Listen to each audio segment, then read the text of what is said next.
Public Library. My name is Caitlin, and today we are going to make patriotic windsocks in honor of Independence Day, which is this weekend. So let me show you how to do this simple craft. You have a lot of flexibility with this one. You can substitute whatever craft material you have in your home, and I'll give you some ideas as we go along. First, let's take a look at the supplies.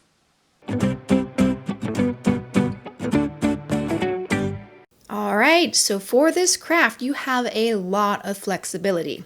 The body of the windsock can either be made out of a toilet paper roll or a paper cup. Today I'm using a toilet paper roll.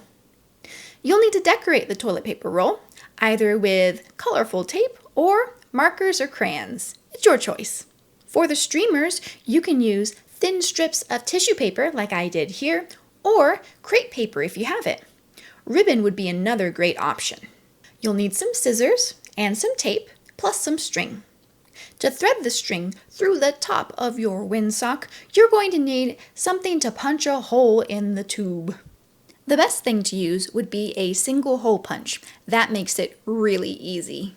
However, I don't have a single hole punch. So what I did was used a thumbtack and a large needle. Step 1. Decorate your cup or toilet paper roll. Here I use tape, but feel free to use markers, crayons, colored pencils, stickers, paint, whatever you have to make your toilet paper roll festive and beautiful. Step 2. Punch a hole in the top of your toilet paper roll or cup. If you're using a cup, you're just going to want to punch a hole in the bottom of the cup and make a knot with the string on the inside. Before the toilet paper roll, you're going to need to make 2 holes, one on either side of the top of the roll. In this case, I used a thumbtack to poke a hole on either side.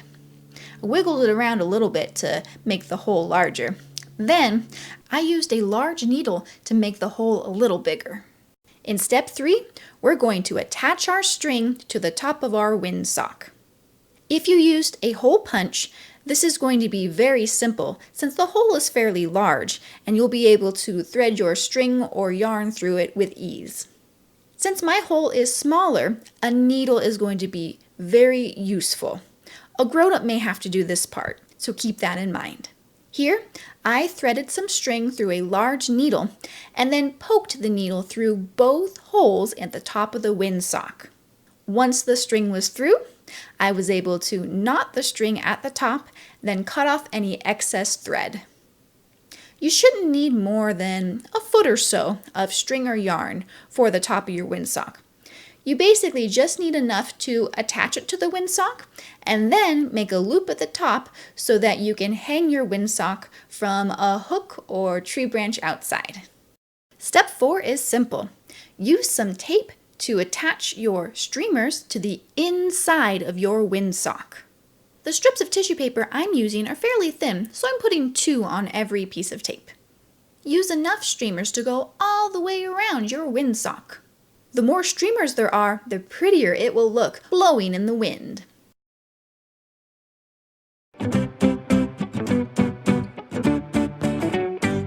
Alright, so there you go. Enjoy your windsock. Hang it somewhere nice and windy so you can see it blowing in the breeze, and it'll bring a little bit of patriotic festivity to your home. I'll see you next time. Bye!